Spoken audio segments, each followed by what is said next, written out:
Bueno, esta noche empezamos, y además que ligamos con lo que hemos tenido esta tarde, me parece que es el tercer ciclo ya sobre la problemática colonial que padece Extremadura, ¿no? Este tercer ciclo va a girar en torno a los megaproyectos que permanentemente desde la administración o la clase política nos está vendiendo. Proyectos que supongo que los conocéis, solamente ya los títulos son delirantes, ¿no? Son proyectos que nada tienen que ver pues, con la materia prima, la energía o el perfil de la gente que vive en Extremadura. Son proyectos que vienen avalados por empresas que vienen a llevarse el dinero, a llevárselo crudo, dejar aquí residuos y lo que es peor, con la connivencia de la administración, ¿no? Cualquier persona de Extremadura que tenga una iniciativa, y pues, yo no sé, aquí había gente, por ejemplo, de las Villuercas y tal, cualquier pequeño empresario, cualquier persona que tenga una iniciativa, se acaba aburriendo con trámites porque es una cosa eterna, ¿no? Entonces, es una administración que está virando hacia una postura que frente a las soluciones endógenas parece que se posiciona en contra, es como una especie de valladar, y sin embargo viene cualquier petardista de fuera y es alfombra roja, ¿no? Esto no es demagogia, esto es la realidad. Incluso para las empresas minerales han preparado un manual con los pasos que tienen que dar para no perder mucho tiempo. Bueno, entonces tenemos con nosotros, que es lo primero que tenía que haber dicho, perdón, a Chema Mazón, José María González Mazón, conocido como Chema Mazón, que a mí me parece que es una manera magnífica la que tenemos, un honor empezar el ciclo con él, por dos motivos. Primero, porque es una persona con una enorme preparación intelectual, puesto que es ingeniero, filósofo y además, bueno, ecologista, pero además de todo eso se le suma una práctica de activista, ¿no? Es decir, entre otras cosas ha sido presidente de ADENES, ¿no? Es decir, que es una formación teórica con un recorrido activo. Y vamos a empezar hoy, en sucesivas sesiones iremos desarrollando algunos proyectos, pero lo doy en una introducción general a toda esta especie de fantasía extravagante y lunática que se llaman megaproyectos. Digo megaproyectos porque la factoría que se pretende montar en Navalmoral se llama gigafactoría, que será porque van a hacer gigos, ¿no? Porque ya de momento se han retirado porque no traen en el PERTE, o sea que unos inversores tremendos y se echan para atrás. Es legal, que no han dado el PERTE, ¿no? En fin, que son todas posturas en la azucarera de Mérida, por ejemplo, que lleva años y años, como decía Manolo en un artículo del Salto, es un terrón de azúcar que se ha acabado disolviendo, ¿no? Pero bueno, como vamos a tener tiempo de hacer un recorrido en sucesivas sesiones por todas estas cosas, pues las veremos. Y bueno, se acabó, ya no me enrollo más porque el ponente... Sí, más. Bueno, ha sido una casualidad que realmente nos hemos conocido, además nos conocimos en García, ¿no? en las visitas donde iba a hacerse la instalación de las plantas eólicas. Tenéis ahí el micro, si queréis, el micro está... ¿Se oye bien? Sí. Un poco más. Levanta un poquito Sí, más, y realmente me dijo, oye, quiero hacer esto y vamos a hablar de esto y demás. Y digo, joder, pues acabo de publicar ahora un texto que se titula así, Feliz Año 2023, recientemente en enero. Pero bueno, yo creo que sí, es más fácil. Y realmente pues coincidíamos. Claro, lo pongo por escrito sobre todo para enterarme yo también. Es decir, que realmente tenemos poca costumbre de escribir, menos de publicar y bueno, pues normalmente yo siempre pues he hecho casi todos los escritos y demás, muchísimos, al menos una vez al mes, y ya jubilado pues ya es una vez a la semana, incluso más. Y entonces hay que hacerlos y publicar. Bastante los que nos están proponiendo volver otra vez a lo mismo de antes, escriben, publican, les hacen huecos y cuanta más prensa y más sitios pues mejor, ¿no? Entonces bueno, pues casi todos estos escritos no solamente los paso a una revista comarcal que hay en Navalmoral, porque yo vivo allí, en papel, sino también pues en una radio y periódico, se llama La Mañana, que está en Coria, pero que también tiene divulgación en Extremadura, y sobre todo 7 Días, que es un periódico también digital, pero con una influencia también internacional, con la intención pues de llegar con la palabra escrita, y no fácil, quiere decir que no son 10 líneas, no es el Twitter, no es ninguna cosa a destacar como para que te quedes con ella y pases, sino un poco en plan reflexión, y que nos pueda servir pues para situarnos, para dar un sentido a donde estamos, a donde vivimos y en el mundo que vivimos, ¿no? Porque realmente, claro, hablar de lo local y casi siempre, entonces por eso un poco a mí sí me gusta, bueno, estaba diciendo que casi siempre nos han educado y acostumbrados a trabajar con dicotomías, con cosas opuestas, ¿no? El blanco, el negro, la naturaleza, la cultura, el hombre, la mujer. Bueno, pues aquí es igual lo local, lo global. O sea, lo local es pues una parte de lo global, es decir, lo local es nada, ¿no? Es una cosa pequeña y que no tiene ningún sentido. Bueno, pues cambiar el pensamiento hacia otras maneras no es fácil.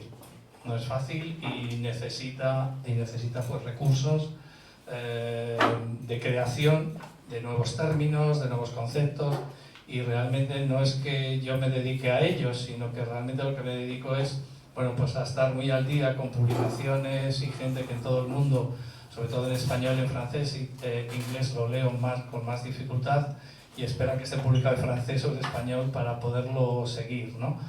Traigo algunas referencias interesantes, por si alguien quiere ver por dónde se está ahora mismo pensando en todo el mundo, dar un sentido a la vida que tenemos y por dónde salir.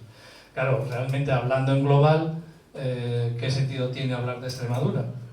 Si aquí realmente está pasando algo distinto a lo que no pasa en otros sitios, pues sí y no. Es decir, que realmente lo local no es una parte de lo global. Desde el punto de vista de lo local sigue siendo pues tan importante y tan global como ello. De hecho, algunos ya han inventado la palabra local y global y la han sumado y la han integrado para no distinguir, para no diferenciar precisamente entre el blanco y el negro, ¿no? Lo local. Entonces sí me gustaría un poco seguir el hilo de los textos, no sé si los tenéis todos, pero os los he pasado, y en este primero, que fue el primero, Feliz Año 2023, y hay otro segundo donde he querido de alguna manera explicar en qué región estamos, en qué territorio estamos. Normalmente se usa mucho el término territorio de sacrificio, colonia, y tanto en esos términos como en otros,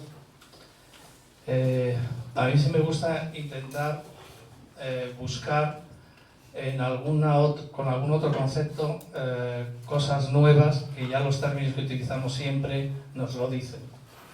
Cuando hablamos, me acuerdo con Damián, cuando hablábamos de la zona de la tierra de sacrificio, ¿no? O de colonia, a mí la palabra sacrificio enseguida me pone muy en plan de sujeto, atado, y déjate hacer porque así te vas a salvar, ¿eh? Es la imagen de Zurbarán, el cordero atado, dispuesto, bonito, presentado y demás para dejarse, para buscar una salvación. No digo que no haya que emplearlo, se emplea en muchos sitios, se empezó a emplear en África y luego en muchos más sitios de Sudamérica y demás. Y luego pues la palabra, claro, colonia, claro que somos colonia, sobre todo está recogido de todo el pensamiento neocolonial que nos ha llegado a Europa. Pensábamos que no, pero ya nos ha llegado, y de hecho, bueno, pues Extremadura saqueada ya lo planteaba, ¿no? Lo planteaba tal cual, es decir, que aun perteneciendo a Europa, pues éramos un país más colonia. Claro, hablar de colonia es hablar de reparto no equitativo, y luego muchas veces, al utilizar palabras de estas tan usuales y tan comunes, pues no es que no sean correctas, sino que nos paralizan para ver qué posibilidades nuevas pueden surgir, qué podemos inventar nuevo para intentar entender dónde estamos, porque bueno, la situación a nivel mundial es muy grave, que os voy a contar que no sepáis, y luego pues hacerla ver en la propia región, porque realmente donde vivimos, pues es lo más coherente. Entonces, bueno, en ese texto primero lo que he querido mostrar es sobre todo qué es lo que nos empuja, qué empuja a la región a estar como está y de dónde venimos. Claro, no he hecho una historia absolutamente histórica desde los principios, sino realmente me he ceñido a la época democrática, es decir, a los dos presidentes Ibarra, ¿no? Es decir, que si empiezo en el 2003, el presidente Ibarra quiso que amaneciéramos al mundo con la propuesta, os acordaréis todos, de una refinería.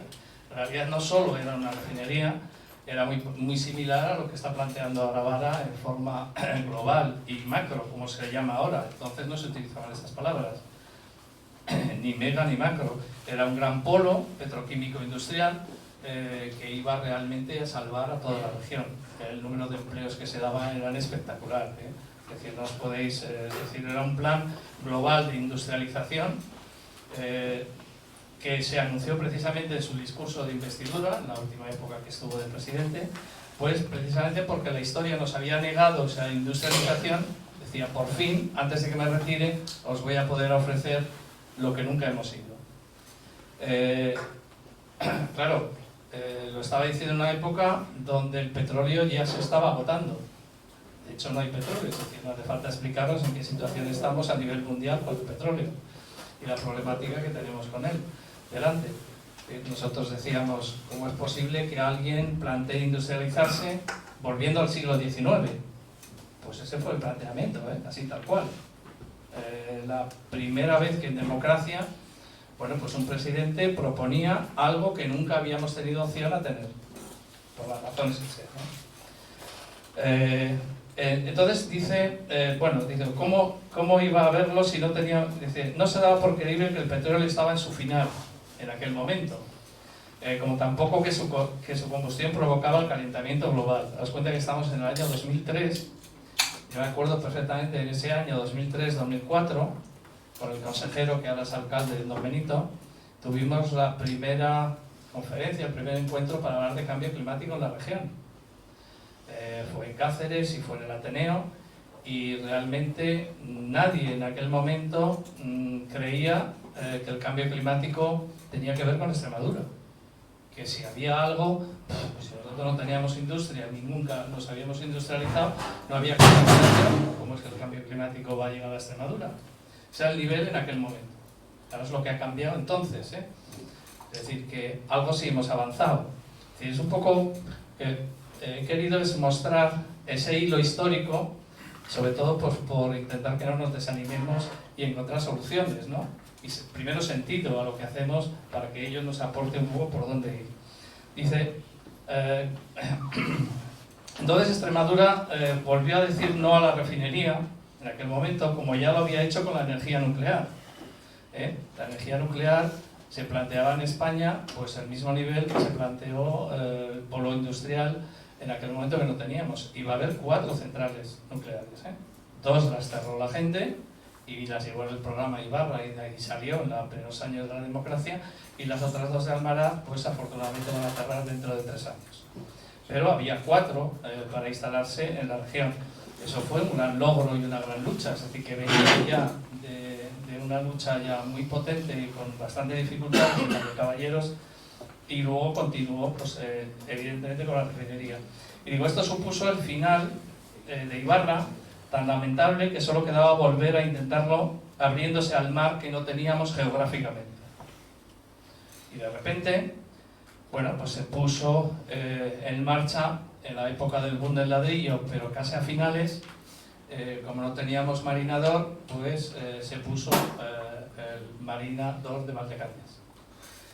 La creación en realidad no solamente era un proyecto en Valdecañas, eran 10 proyectos en 10 sitios distintos de Extremadura, colocados cerca de donde están los embalses, uno de ellos en Castiblanco, que luego ya veremos que ha derivado el proyecto este famoso de casinos y prostitución, y luego pues lo que planteaban era crear nuevas ciudades, es decir, aprovechar los embalses y el espacio natural que tenemos para crear nuevas ciudades.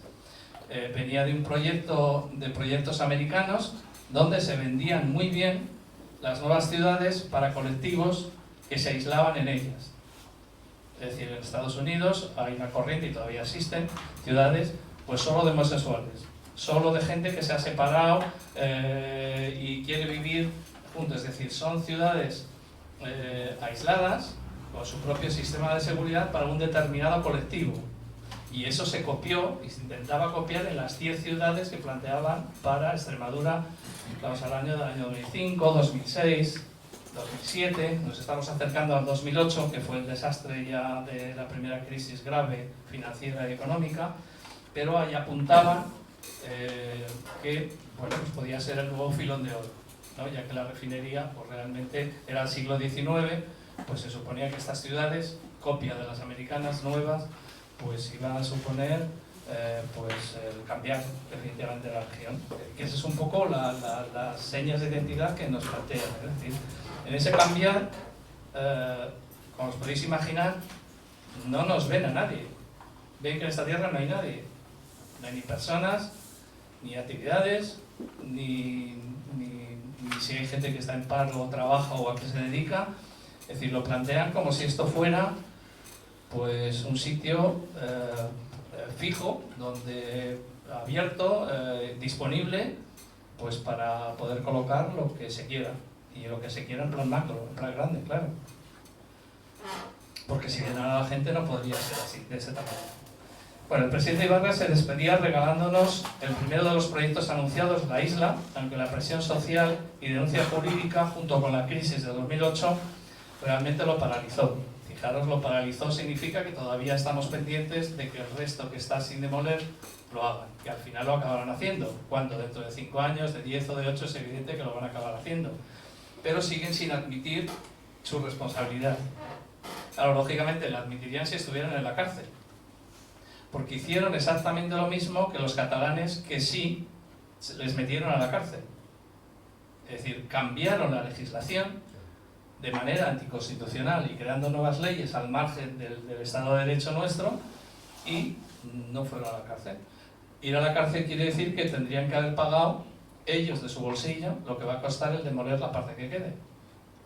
Por eso quieren seguir para adelante, para decir que le toque al que sea dentro de 8 años o de 12.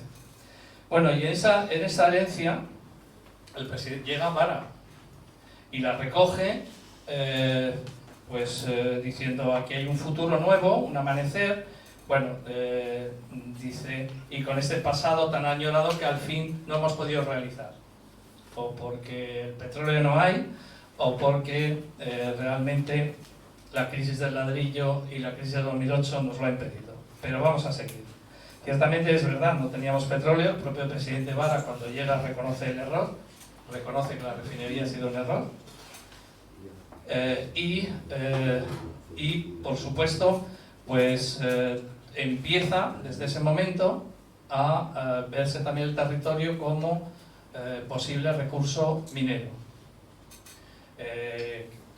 Se empezó sobre todo en base a una mina de uranio y una instalación cerca de Salamanca que llevaba ya muchos años en lucha y que, aunque parezca mentira, estaba relacionada con Extremadura. Cerca de donde yo vivo, en Navalmoral, pues en Peraleda de San Román hay también uranio, y pensaban unirlo a esta fábrica nueva en San Felices, en Salamanca. Luego podéis imaginar que eso le abrió la puerta a decir, hay minerales, hemos tenido siempre minerales, ¿por qué no volver a abrir, a ofrecer esa otra posibilidad? Te das cuenta que ya lo del mar interior, más o menos estaba ahí como todavía con la crisis en Valdecañas, quieto, y no se habían atrevido a ir a desarrollar más proyectos. El petróleo, evidentemente, en aquel entonces ya se conocía, por supuesto, todas las empresas que estamos hablando y a nivel mundial conocían perfectamente, mejor que nosotros, que realmente el petróleo se estaba acabando, que habíamos llegado al pico y que realmente ya el petróleo que había era de pésima calidad. El petróleo que se iba a traer a Tierra de Barros era de Venezuela. En Venezuela ya no hay petróleo que sea realmente fácil usable, sino que es un petróleo muy pesado y con muy poca calidad. Imaginaros por dónde estaban las relaciones, ¿no? De hecho, pues varios ingenieros de Venezuela escapados de allí, pues eran los asesores de ese proyecto de refinería. Bueno, entonces se planteó, ¿qué es lo que puede crear riqueza en los territorios? Si yo os pregunto así, ¿cómo los territorios crean riqueza? ¿Cómo han creado riqueza los territorios? ¿Poco, mucho o nada? ¿Qué pensáis? Después de exponeros esto, pues pensáis lo que Vara ha pensado, que es lo que viene después. Pero nunca se nos ocurre decir que la riqueza la crean los territorios, los trabajadores y las mujeres. Es decir, lo crean la gente que tiene una actividad salarial, sea propia o ajena, y lo crean los que tienen trabajo gratis, que son las mujeres. Es decir, que realmente un territorio se hace rico porque hay trabajadores y hay mujeres. Si en ese territorio no hay trabajadores y hay mujeres y los eliminas, esa riqueza será pobre, aunque traigas aquí oro bendito.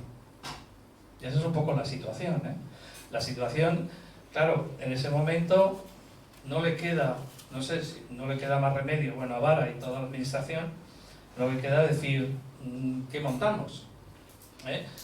Una fábrica de automóviles que ya había propuesto Ibarra, pues parece imposible en aquel entonces, cuando empieza Vara.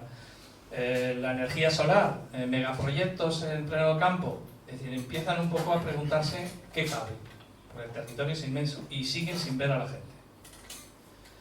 En el momento en que la industria española del automóvil se reduce drásticamente, aún queda el coche eléctrico como solución momentánea y la región se ofrece como una tierra de extracción de minerales. ¿Qué tenemos? Pues resulta que sí hay bajo tierra litio, no litio en roca, en varios sitios, y otra vez pues ese litio se plantea como nueva marinador, como nuevo filón de oro que precisábamos para volver a reclamar que nunca hemos sido industrializados, por lo tanto teníamos que de esta manera, pues como disponíamos de mucha agua, pues ir adelante tanto con los minerales como con toda la industria alrededor de las energías, de la energía solar sobre todo. Ibarra, os recuerdo que era un enemigo de la energía eólica. Mientras él gobernó, aquí no se montó ni una torreta porque él expresamente por decreto lo prohibió. Es decir, ahora mismo ya no, pero vamos, con Vara. Tanto mineral de litio hay en Extremadura que se impulsan yacimientos en la región que siempre se dicen que son los mayores de Europa, aunque no es cierto. Y como añadidura dice, ya podemos creernos un desarrollo de manera endógena. Está claro, si hay litio en la región, qué manera más endógena de desarrollarnos que es usar lo que tenemos. Yo me acuerdo que en la refinería, bueno, algunos profesores, sociólogos y catedráticos defendían la refinería diciendo que como el empresario y el emprendedor era local, era extremeño, pues que eso ya era endógeno. Bueno, pues entonces dicen que más endógeno que lo que tenemos bajo tierra. Dice, ya nadie nos podrá acusar que lo traemos de fuera. El litio está en nuestra tierra e incluso se legisla, se hace una legislación para obligar a su aprovechamiento en la región a expensas de que haya otra vez, junto con Valdecañas, problemas legales con el Estado. Es decir, se está nuevamente legislando en el periodo Vara. La última ha sido la de las cepas y espacios naturales, a sabiendas de que es alegal, no decir ilegal, hasta que el Constitucional lo reconozca, y están creando leyes nuevas de ese tipo, donde el gabinete jurídico de la Junta de Extremadura, que son los que confían y el Vara ha dejado que sigan adelante, pues lo único que dice es que el jefe de gabinete jurídico dice: no tengo por qué conocer que esta ley no es constitucional, ya nos lo dirán. Y en ese ya nos lo dirán, pues han planteado seguir para adelante creando nuevas leyes, a pesar de que, bueno, pues posiblemente el gobierno de España, pues muchas de ellas de aprovechamiento local del litio, cuando el mineral es en el Estado español es propiedad del Estado y no de la comunidad autónoma, a no ser que la Constitución lo reconozca. En fin, se sigue evocando además la política europea, que considera estos minerales como estratégicos, en este nuevo lenguaje que cada vez es más bélico, que os voy a decir, es decir, que no solamente desde la pandemia, sino que con la invasión de Rusia estamos en un mundo totalmente diferente, que no tiene nada que ver con lo que ocurría hace 5 años, pero absolutamente nada, tanto en un caso como en otro. Evocando precisamente a ese conflicto bélico, es evidente que va a llegar la prosperidad territorial en base a los minerales que tenemos, y esta vez endógenos. Desde el principio la ciudadanía sigue sin entender cómo el presidente Vara parece no importarle que uno de los yacimientos se encuentre a las puertas de una ciudad de 100.000 habitantes. Increíble, es como si dijéramos: vamos a hacer explosiones cotidianas al lado de la Catedral de Burgos. Evidentemente, como Cáceres no tiene catedral, pues no ven nada y se permiten hacerlo. Ahora ya sabéis que la propuesta es en superficie, y como casi siempre, pues claro, piensa uno que en superficie es esconder todo lo que hay, y realmente lo que ocultan, claro, lo que ocultan es que todo lo que está en superficie tiene que salir fuera, y no hay ninguna actividad subterránea que no tenga instalaciones en superficie para poderlo manipular, almacenar y gestionar. Y siguen insistiendo a 500 metros de una ciudad de 100.000 habitantes. Bueno, dice, igual que el sol pasa todos los días por encima de nuestras cabezas, el presidente Vara ve la transición energética como una oportunidad para acabar de industrializar el campo e impulsar nuevas ciudades que atraigan a nuevos pobladores más ricos y elitistas, que lo había hecho Ibarra. Industrializar el campo es una manía que empezó con Ibarra y con el Partido Socialista, porque era industrializar, y la industrialización equivale a ser modernos, a entrar en la modernidad. Todos los discursos en aquel momento planteaban que Extremadura era decadente y estaba en la ruina porque no había sido nunca moderna y porque no había sido nunca industrial e industrializada. Entonces, toda su intención es que el porcentaje de agricultores y ganaderos y de todo el sector primario y el secundario pues fuera cada vez mínimo y menor, porque ellos hablaban de que realmente el campesino, el agricultor, la agricultora estaba frenando el desarrollo de la región. Eran los discursos que se hacían entonces. Entonces quiere decir que se hace muy poco, hace 10 años, tampoco hace falta mucho más allá. Dice, allí donde el presidente Ibarra con la energía solar, esa es otra, veía espejos, Ibarra no solamente se opuso a la energía eólica, sino decía que eran esas plantas que ponían que eran espejos, ¿no? Y que ¿para qué queríamos espejos?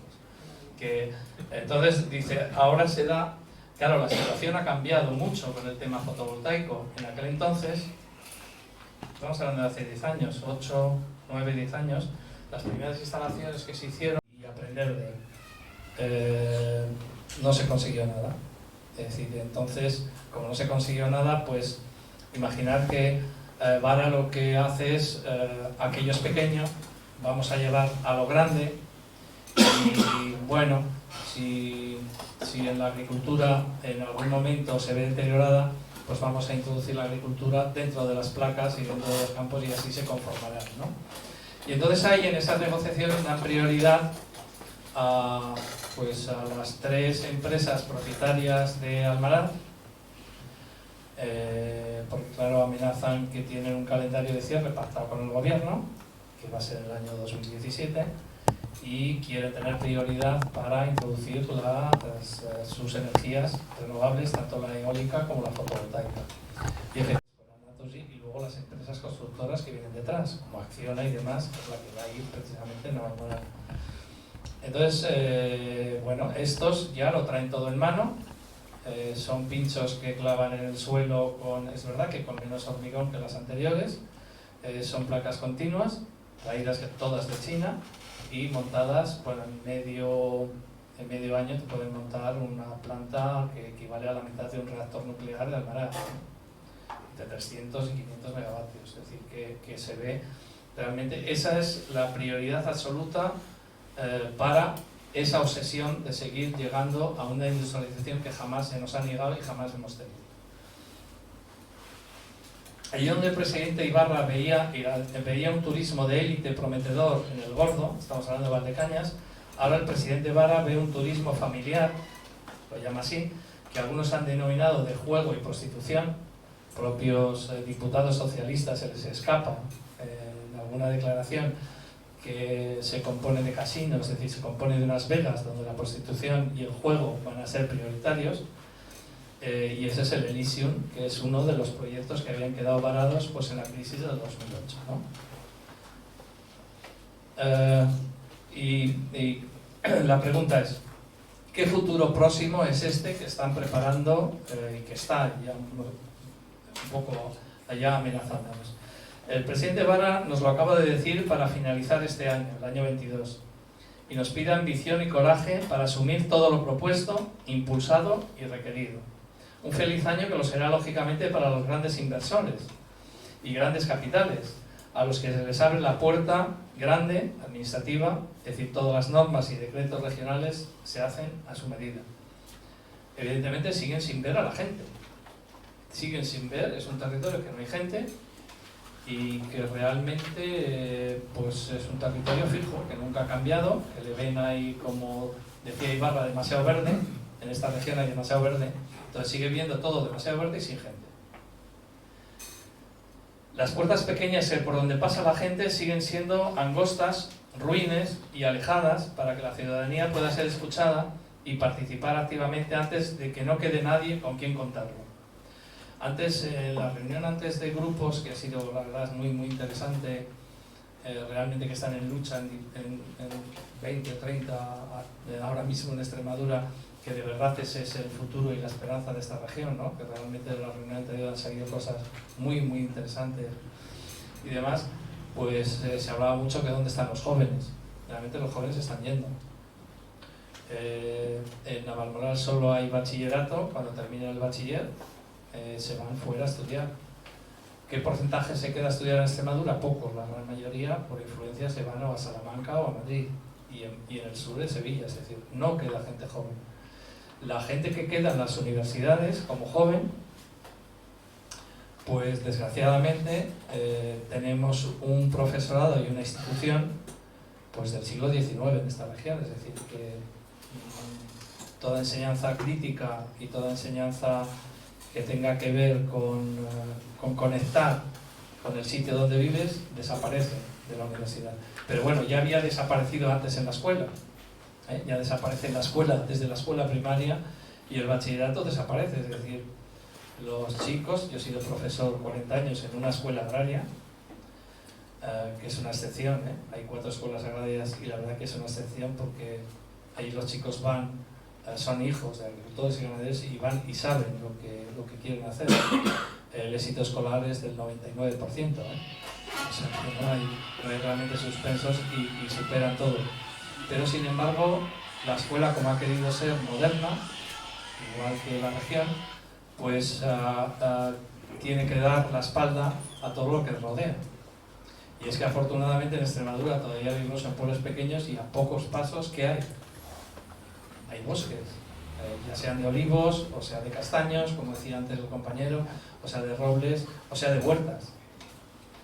Yo me acuerdo cuando llegamos en los años 80, y no voy a decir el pueblo, pero a los más progresistas de la región, llevó en el programa político de sus primeros años la eliminación de todas las huertas que rodeaban el pueblo, porque era sinónimo de pobreza, de inferioridad, y Extremadura se cepilla todas las huertas que había alrededor de los pueblos. Algunos ahora las están recuperando porque el ayuntamiento está poniendo dinero para crear huertos urbanos para la gente ya mayor, pero se han cepillado todas. Es decir, es una cosa impensable. Pero un poco la imagen esa que tenemos de aquí, demasiado verde, es decir, el territorio es inmenso y abierto, y demasiado verde, y no hay gente. Y la poca que hay está estorbando porque es la que nos está dejando de manera grave el que no nos podamos industrializar, que ese es el objetivo. El presidente Vara, donde más experiencia, pero aquí hago mención a otra cosa, claro, viniendo de Navalmoral es lógico y estando en la plataforma. Él mismo lo dice, donde yo más experiencia he cogido ha sido en el ferrocarril. Imaginaros. Ha tenido que ser un pastor quien divulgara en redes la existencia de traviesas de madera. Vecinos y movimientos sociales reclamando más y mejores servicios en todas las líneas regionales. La verdad es que el presidente declara que se siente satisfecho a pesar de que en estos 20 años solo se ha invertido 80 millones de euros anuales o solo se han construido 8 kilómetros de vía doble y electrificada. Y lo más grave no es tener el coraje que para exigir a Adif que la línea de velocidad alta no destruya una ciudad. La tercera ciudad de Cáceres, que es Navalmoral, el famoso tren rápido o de altas prestaciones, que ya sabéis que no sabe, va a destruir la ciudad. Pasa la estación y el tren por la ciudad, por el pueblo. A los que vivimos ahí queremos que el tren siga pasando por donde está, pero soterrado, no realmente con un muro que lo divida, parecido a Murcia, pero claro, un pueblo más pequeñito, ¿no? Entonces se han negado totalmente a hacerlo. Entonces, sobre todo, se ha negado, en este caso, con estudios de ingenieros y de arquitectos que han demostrado que esa es la solución idónea para esa ciudad. Es decir, que es un proyecto de ingeniería, no es un proyecto político. Sin embargo, siguen sin verlo. Siguen sin ver que en la ciudad haya gente. ¿Quién? Los que gobiernan. La alcaldesa de Navalmoral es del mismo partido que Vara. ¿A dónde el presidente quiere llegar de esta manera con su experiencia en el tren? Pues desde luego no a Salamanca o a Astorga, que ni siquiera, que sabéis que Plasencia no puede continuar con la vía del tren. Eso es una vergüenza que a Vara pues no la tiene y tampoco le dice nada, ¿no? Que de Plasencia. Sabéis que en Plasencia fue donde se inauguró el tren rápido, que siguen llamando AVE, pero es el tren rápido, y por esa estación no pasa el tren. No sé si lo sabíais, pero por esa estación no pasa el tren. Curioso, ¿verdad? Curioso y terrible, ¿no? Que hagan venir aquí al rey, al presidente, a no sé quién, a inaugurar algo en una estación donde el tren no pasa. Una buena foto. Sí, pero bueno, claro, pero no es una... No sé, si esto pasara en cualquier otra región del norte de España, estos se acordaban de la región, es decir, de la burla, porque ya es exactamente una burla, ¿eh? Ya es exactamente una burla absoluta. Ahora se van a gastar el dinero en crear otra estación nueva, no saben todavía dónde, para que pueda pasar el tren rápido.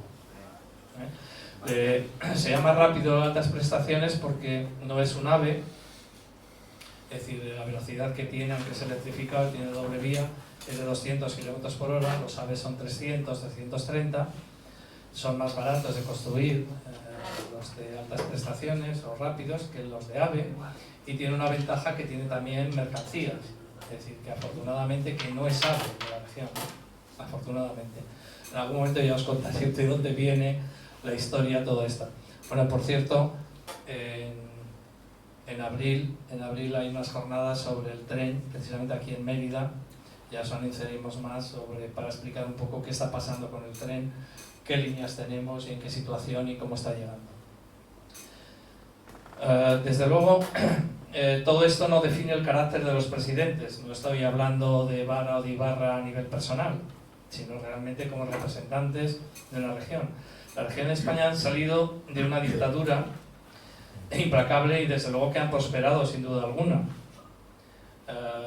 Ahora mismo que estamos hablando del tren, yo me acuerdo que Extremadura, Ibarra, nada más que llegó, colocó a la región, eso sí se puede decir, otras cosas no, como la primera región que mejores carreteras tenía.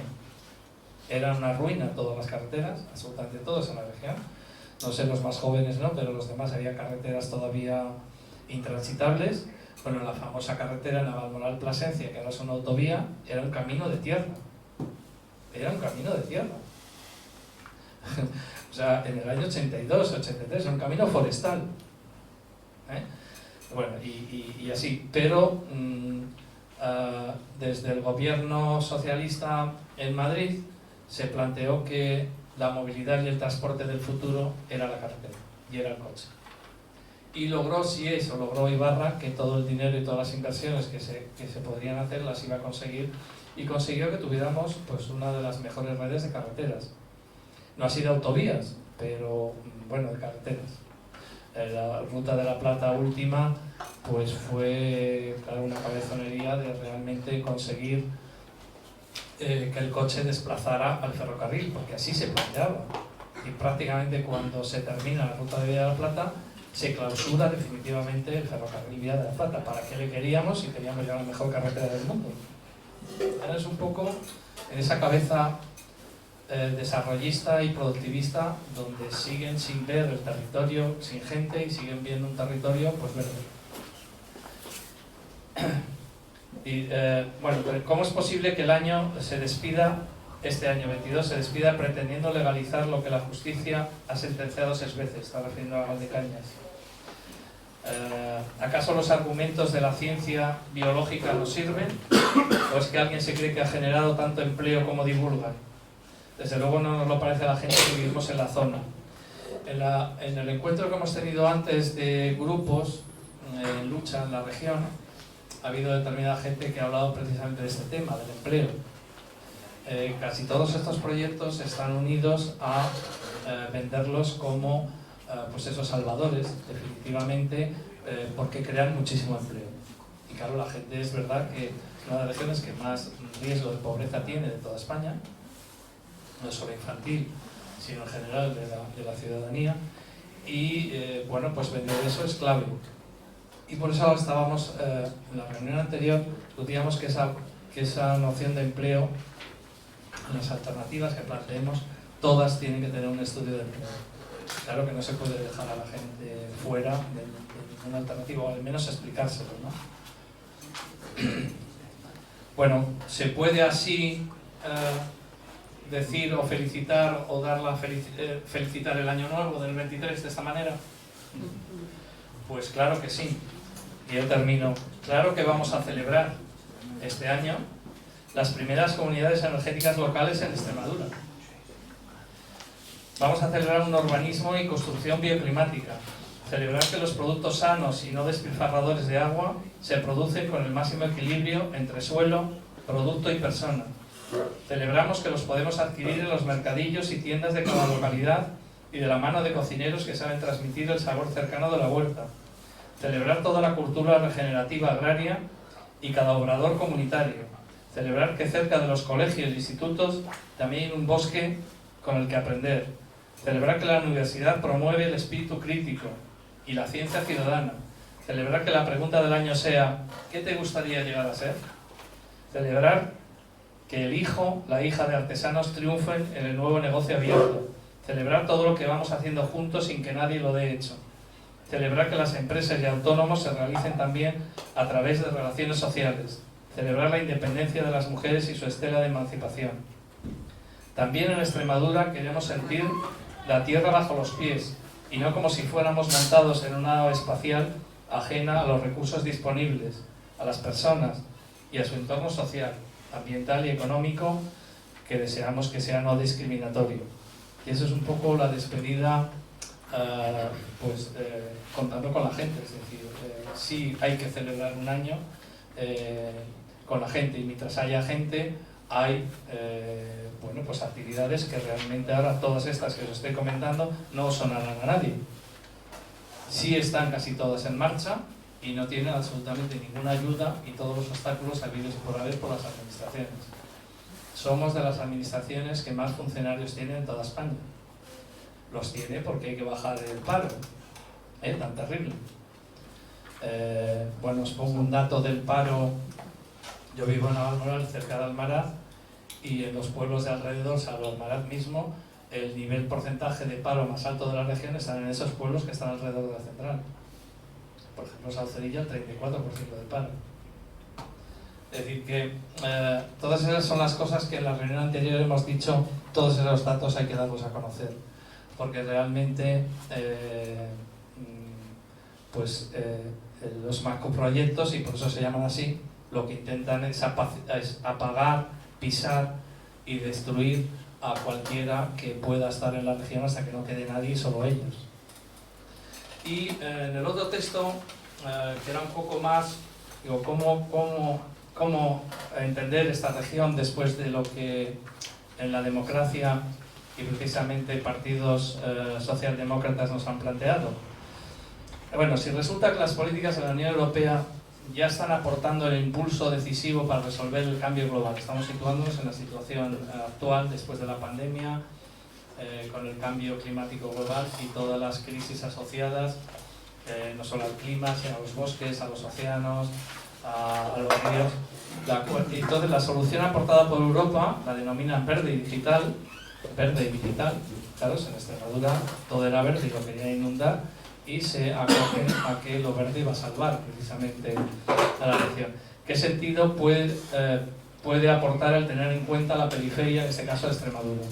La Unión Europea, ¿dónde está Extremadura? ¿Dónde se sitúa con respecto a la Unión Europea? Hablamos de los megaproyectos presentados en esta pequeña región.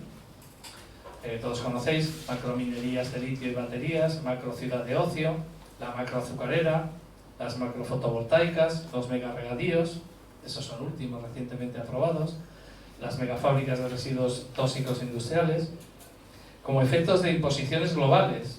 Es decir, Vara no es que quiera, es que le imponen. Y la globalidad del mundo es tal que realmente eso es lo que llega. Son imposiciones de materias primas que se necesitan,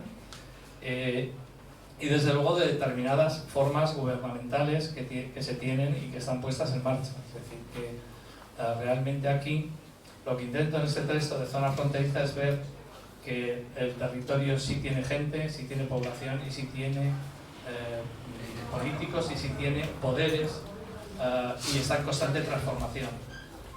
Realmente para el capital, cuando interviene en un territorio, interviene porque él piensa que es fijo. No está en constantemente transformación. Estudiar transformación, pues no plantearía mucho los macroproyectos. Una región se convierte en zona periférica no porque tenga fronteras administrativas de alguna manera, sino porque se van moldeando lugares y procesos históricos en ella para que lo sea. Región moderna que primero se creó como barrera y contención militar ante el país vecino. Entramos en la modernidad con la función militar de defendernos del vecino, que es Portugal. El ejército era el mercado y la población extremeña sus soldados. Estamos hablando como entra Extremadura en la modernidad, en el siglo XVIII.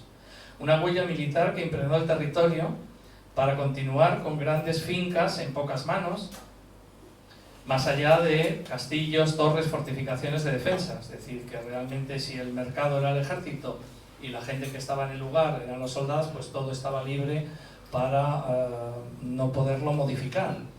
Si ya se venía heredando latifundios y tierras inmensas, pues era lo lógico que se quedara en pocas manos y continuara así. Un territorio de reserva nacional. De hecho, la ciudad de Badajoz hasta el año 1933 se consideraba ciudad de defensa, de frontera. Ahora lo quieren convertir en turismo. Así lo es para la dictadura franquista, que no tiene más remedio que intervenir para frenar los movimientos campesinos del 25 de marzo del 36, con una contrarreforma agraria que la denominaron Plan Badajoz, cuya finalidad fue sujetar con el riego a un ejército de colonos y obreros como mano de obra barata.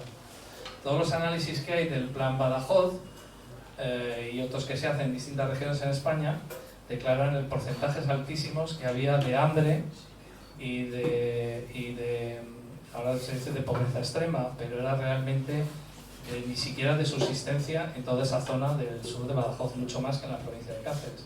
Por eso decidieron primeramente intervenir en Badajoz, porque todavía no había llegado la inmigración, porque realmente se estaban quedando sin gente. Es decir, como una reserva nacional que antes era militar y ahora es de colonos y obreros, y encima se nos van a morir. Vamos a montar el riesgo. Desde luego, se supone que era para dar empleo, trabajo y dignidad, y no evitó la emigración. A los pocos años tuvieron que emigrar pues casi 600.000 personas, más de Badajoz que de Cáceres, fuera de la región. Un ejemplo, cuando llega el tren, que llega en el siglo XIX también en Extremadura, desde luego el interés del tren no era comunicar a personas y lugares. Sigue siendo una zona de reserva, una zona que se va configurando como frontera, pero para que estén ahí a disposición, y no se crean para unir a ciudades, se crean exclusivamente para mover y explotar recursos naturales. El ganado, la lana, el algodón, el corcho, el tabaco, los minerales. Estamos hablando de finales del siglo XIX, primeros del XX. Efectivamente, para la región se construyó una de las más grandes mallas ferroviarias de España. En Extremadura tenemos 6 líneas de ferrocarril. Es la más densa de todas las regiones de España. Parece mentira, ¿eh? La más densa. Se creó efectivamente así para todas esas reservas naturales y todos esos productos que se sacaban, poderlas transportar fácilmente, ¿no? Esto nos recuerda a África, ¿no? Cómo llegó el ferrocarril a África y dónde se puso para llegar a los puertos y hacerlo desaparecer. Efectivamente, en la región se construye una de las grandes mallas. Hasta hace bien poco, bueno, aún tenían las traviesas de madera del siglo XIX, a fin de que sirviera para carga de recursos y mercancías. Una malla cuya finalidad era vaciar el territorio. Ya llegaba el tren, pues se podía ir la gente, porque ¿para qué lo querían? Si realmente ya estaba el tren, desde luego la colonización americana en los pueblos indios de América también fue así. Es decir, el tren se coloca donde allí quieren expulsar a la gente que se coloca, que está viviendo. Las estaciones, por tanto, las encontramos que no dan servicio a las ciudades. Por eso en Plasencia el tren no pasa. No pasa por Cáceres y no pasa por Mérida. ¿Vosotros creéis que el tren pasa por Mérida? No pasa por Mérida. Sí. Va a tener que pasar por Mérida, pero va a tener que salir. Es decir, para pasar tiene que entrar y volver a salir. En Cáceres han hecho un pequeño apaño también para solucionarlo, y en Plasencia ya os digo que están pensando a ver qué tipo de estación nueva ponen, no donde está en la ciudad, no donde la tienen planteada ahora, que se llama Monfragüe, en otra intermedia. Luego el tren no se colocaba para dar servicio ni comunicar personas con ciudades y que el territorio fuera realmente una valla vertebrada. Y con el tiempo, pues, ¿qué ha ocurrido con esa malla? Que ni se han rehabilitado y la mayoría de ellas se han cerrado. No solamente, bueno, pues Zafra, Llerena, Fregenal, toda la zona, la línea que va a Huelva y Sevilla, algunas están rehabilitadas, pero otras cerradas, como el Raposo, Usagre, Plasencia a través de Salamanca, Casa Tejada y Valencia de Alcántara. Valencia de Alcántara es otra de las ciudades que haya quedado muerta, sin continuidad con Portugal. Sigue habiendo un tren, Cáceres-Valencia de Alcántara, porque sigue manteniéndolo a la Diputación, quieren convertirlo en turismo, pero lo vergonzoso es que siguen sin ver a la gente. Es decir, la gente que usa ese tren, se lo ha dicho tanto a la Diputación como a la Junta de Extremadura, que quieren usarle para ir a trabajar y volver, pero han puesto horarios imposibles de usar. Entonces lo ponen pues para decir que existe, porque sería una vergüenza ya cerrarle, ¿no? No sé por qué.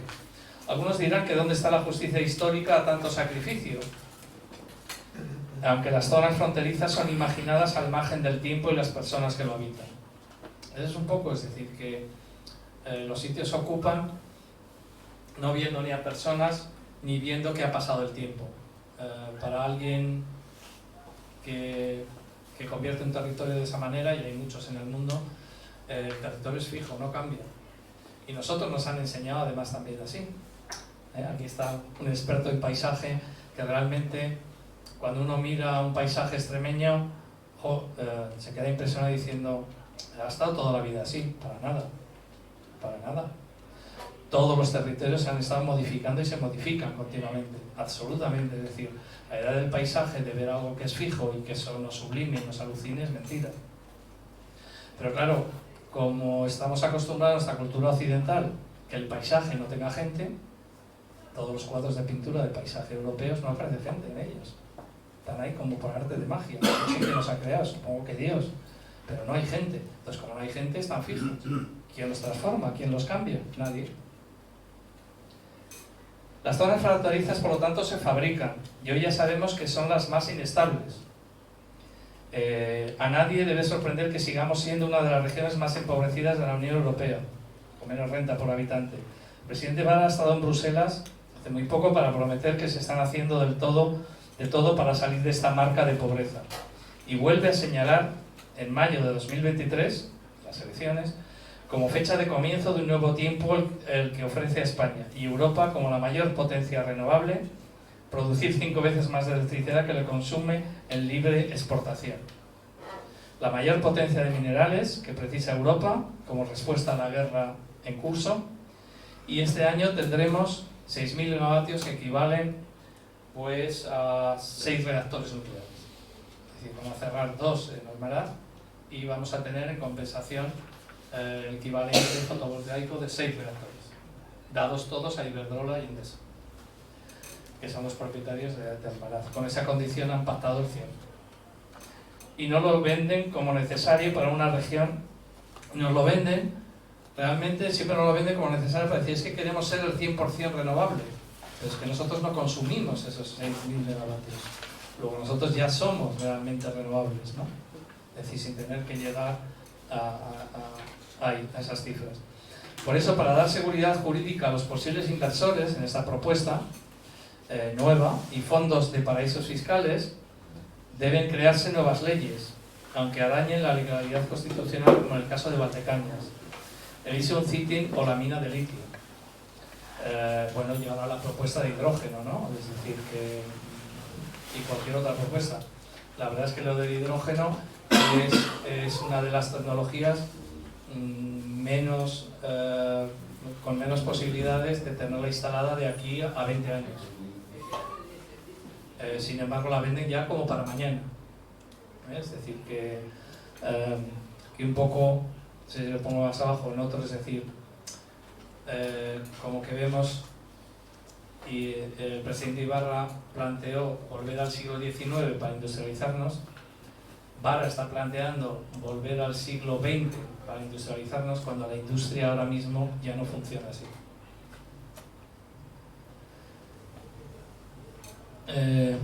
Que un gobierno regional plantee nuevas normas efectivamente para dar libre curso a materias, ciudades de ocio que se conviertan en crisis, lo que plantean como desarrollo. ¿Acaso hace falta viviendas para jóvenes inmigrantes que se propone a todos llevarlos a una ciudad? La ciudad de Elysium va a tener 70.000 habitantes.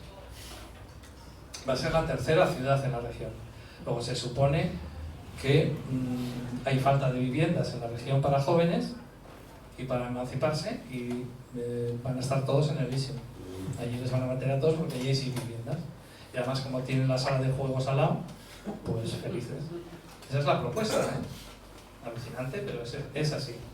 Es así porque la Junta de Extremadura lleva 3 años gastándose esfuerzos en funcionarios, en energía y en normativa para que sea así, con estos impuestos, ¿eh? Y no es que existan demasiados espacios protegidos donde se prohíba la economía, la famosa Red Natura 2000 y CEPAS, es que a la hora de buscar un impulso endógeno nuevamente, la llamada a cualquier corporación multinacional que busque beneficios lo más rápido y seguro. La llamada al dinero debe tener a su disposición el planeta entero, y desde luego Extremadura no va a ser la excepción. Es decir, que si estamos dentro ahí de un proceso globalizador, que el Partido Socialista está siguiendo a pie de la letra. Cuando desde las administraciones de estas zonas hablan de equilibrio, y constantemente cuando se les plantea algo dices que hay que buscar un equilibrio, ¿entre qué? Entre desarrollo y conservación. Pues siempre se refieren a una de las partes en detrimento de la otra, como cualquier otra dualidad.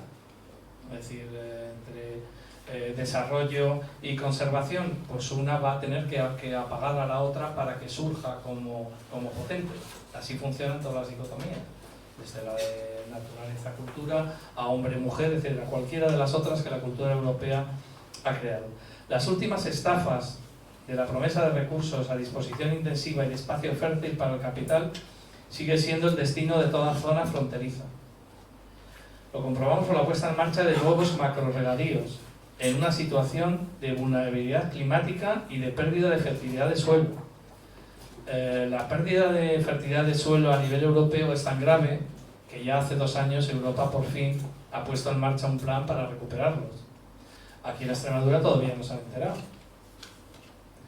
Pero no solo eso, es decir, la sequía y la nueva emergencia climática tampoco ve que no se puede poner, además de los regadíos que existen, otras 18.000 hectáreas nuevos regadíos. ¿Qué finalidad tiene? Pues como ya está creada la zona de frontera que ya venía de antes, la finalidad es muy clara. Un terreno gana de cara a un fondo buitre, a un fondo de Qatar, a empresarios americanos que quieren invertir en comprar fincas en empresas que tengan riego. Si no lo tienen, pues valen menos. Bueno, se sigue creyendo que como en esta región no hay industrias, porque se sigue creyendo que en esta región no hay cambio climático. De hecho, ayer en la Asamblea de Extremadura se volvió otra vez a oír que el cambio climático era una cuestión personal de alguien que creía en ello, que también se podía creer que las sequías y las inundaciones pues son esas sequías e inundaciones como las plagas de Egipto que van y vienen, y decía, tú quédate con el cambio climático y yo me quedo con esto. Y se sigue pensando que aquí el cambio climático no existe, y entonces, bueno, ¿por qué no van a hacer regadíos si tenemos tanta agua? O minería, ¿no?, que también precisa de ello. Y esto es más evidente cuando se suma la propuesta de grandes regadíos de la instalación de un macrovertedero de residuos industriales, que además no generamos. Y todo en la misma zona de Tierra de Barros. Se plantean los nuevos regadíos y el vertedero.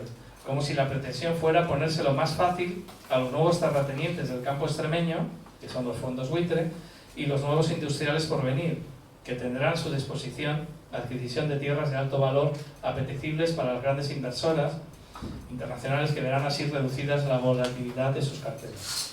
No es que seamos demasiado pobres para decir así no, sino quizás que somos demasiado creyentes de las revoluciones industriales que siempre nos han dejado fuera.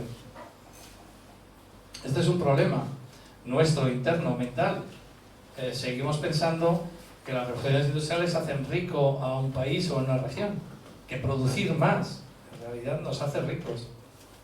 En la situación del mundo actual, en que las crisis sucesivas y ya sumadas nos pueden poner al borde pues, de un cambio de vida absolutamente radical, querámoslo o no. Desde luego, no harán que la sociedad española pague esta falsa promesa de que la única realidad que se debe cumplir será la de la riqueza fabulosa, antes con el petróleo y ahora con la tabla periódica. Me refiero a los minerales. Para el nuevo petróleo es la tabla periódica. Resulta que las fuerzas de producción ya no se encuentran en el sistema industrial. Estaba diciendo, es decir, Vara ha apostado y sigue apostando porque la revolución industrial lo saque de la miseria, porque así lo hemos estudiado y lo hemos visto en la historia, y resulta que el sistema industrial ahora actual no funciona así. Que todo eso que nos están contando no es cierto, igual que lo de la refinería no era cierto que tuviéramos petróleo en el siglo XX, porque ya se sabía que se estaba acabando desde el año 70. Los futuribles tecnológicos y verdes no son un fin en sí mismo. Cuando nos proponen verde y digital, eso no es un fin, conseguir que las industrias sean verdes y digitales. Eso será un medio para conseguir otra cosa. Y tanto la investigación científica como las potencialidades propias de las innovaciones pues van a ser confiscadas. Por supuesto, conocemos que hay poderes capaces de arruinar la Tierra misma y de seguir imponiendo un modelo fijo y monolítico de vida, que es un poco lo que representa, queramos o no, pues toda revolución industrial. ¿Por dónde vamos? Y a mí me alegra mucho de la reunión anterior que se ha tenido aquí, porque realmente es una de las claves, el contar con la gente, así de sencillo, y contar con los territorios. Resulta que la división actualmente, ¿cómo es la industria? Resulta que la división de sectores productivos no existe. Ya no existe sector primario, secundario y terciario. Eso ya se acabó en el siglo pasado. El Producir alimentos requiere de personas del lugar que regeneran el suelo, pero a la vez distribuyan y comercialicen sus productos. Resulta que la electricidad se obtiene en tejados compartidos y con mantenimientos técnicos locales. Que las plantas fotovoltaicas y termosolares ya se están instalando en polígonos industriales. ¿Por qué no se instalan masivamente en los polígonos industriales? ¿Qué pasa? Los tenemos. Que son los que le necesitan realmente. En las viviendas necesitamos en los tejados compartidos, como la experiencia que se están teniendo de las comunidades energéticas locales, pero en los polígonos industriales. Resulta que reparar, reutilizar, reducir y ahorrar son los valores mineros en acción que precisa el planeta. Esos son los nuevos valores para el planeta. Resulta que los pueblos y ciudades medias de la región precisan de viviendas integradas en su casco urbano, no en Valdecañas, en ciudades nuevas o en Elysium, con un nuevo urbanismo bioclimático. Resulta que todavía hay la suficiente formación agraria y también universitaria para que la dehesa, los regadíos históricos y la ganadería extensiva sean tan útiles como lo puede ser un retén de incendios. Esto es un poco, bueno, quise escribir esto para poder, bueno, pues para poder estar y poder dar algún sentido y que de alguna manera, pues como lo tenéis ahí para leer, pues pudiéramos, no sé cómo andamos de tiempo o no, no lo sé, supongo que bueno, lo que no sé si se me ha entendido suficientemente, es decir, lo que no somos todavía no hemos entendido todavía que desde la pandemia el mundo ya no es igual. Es decir, de las relaciones que nosotros con la pandemia hemos aprendido, las relaciones con la naturaleza ya no son las que teníamos antes, de usarla como extracción, como extractiva de recursos naturales. Realmente ahora estamos comprendiendo que nosotros no vivimos en el mundo, que vivimos con el mundo, es decir, vivimos con. Y precisamente esa vida conjunta es la que nos puede dar opción a que la vida se ponga en el centro. Es decir, que realmente lo que falta por pensar es qué tipo de comunidad queremos, como ha salido antes en la reunión anterior, ¿no? Es decir, qué tipo de comunidad queremos pensando en el territorio y en las personas. Porque si ahora os pregunto cómo definiríais vosotros el territorio, ¿qué diríais? ¿Qué es un territorio? Tal como nos han enseñado hasta ahora, como cada uno vea, no sé, ¿qué pensáis que es un territorio? Espacios y personas con cultura. Espacios y personas con cultura. Normalmente se entiende como la transformación del suelo. No se contempla las personas. Los planes estatales y europeos en general, cuando hablan del acondicionamiento del territorio, son planes urbanísticos. Y de extracción, claro, lo ven como recurso. Es un recurso. El suelo es un recurso y además es pura especulación. El árbol es un recurso, el fruto es un recurso, el mineral, es decir, cualquier cosa. Sin embargo, nos falta una definición de territorio más cercana a lo que es en realidad. Porque en realidad un territorio donde vivimos es un modo de vivir. Estamos en un sitio que nos proporciona un modo de existencia, un modo de vida. Pero sobre todo un territorio se define por las relaciones. Sobre todo por las relaciones. No por los recursos, sino precisamente por las relaciones. Y las relaciones son ese tipo de capacidades, de deseos conjuntamente de querer hacer algo. La palabra relación es difícil de entender, la palabra relación tiene más que ver que cuando hablamos de relaciones dejemos de ver a cosas y personas o objetos y veamos más qué es lo que ocurre entre esas personas y esos objetos, qué es lo que ocurre en esos intervalos en que existen las relaciones con 2, con 3, con 5, con 1000. Es decir, que veamos más lo que ocurre en medio de los objetos. Cuando hablamos de relaciones siempre estamos hablando de relaciones de dos personas o más en un pueblo con personas, ¿no? Cómo se relacionan, vemos a las personas y los objetos. Pero en realidad la relación es más el intervalo que hay entre ellos. Es decir, lo que está entre los dos.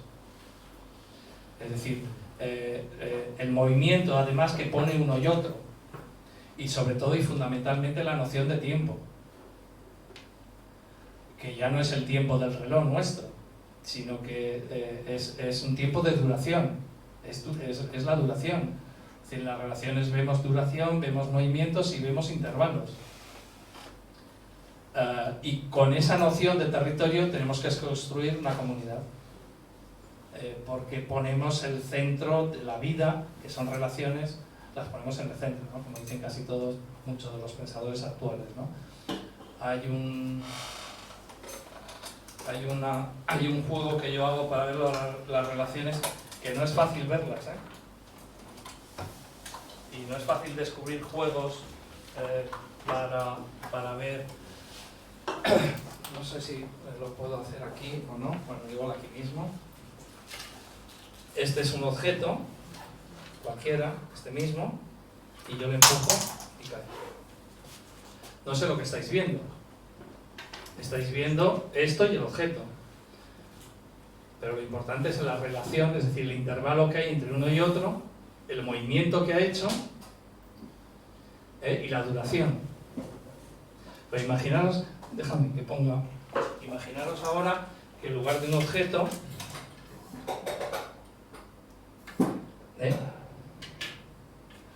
hay dos, puede haber tres, los que sean.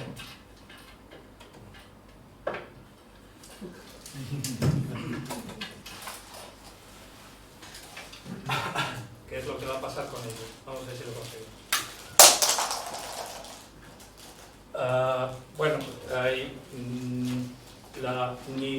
ni el movimiento ha sido el mismo, la duración será la que nosotros veamos o entendamos, y el intervalo que hay entre ellos dos y aquí es totalmente distinto, ha cambiado.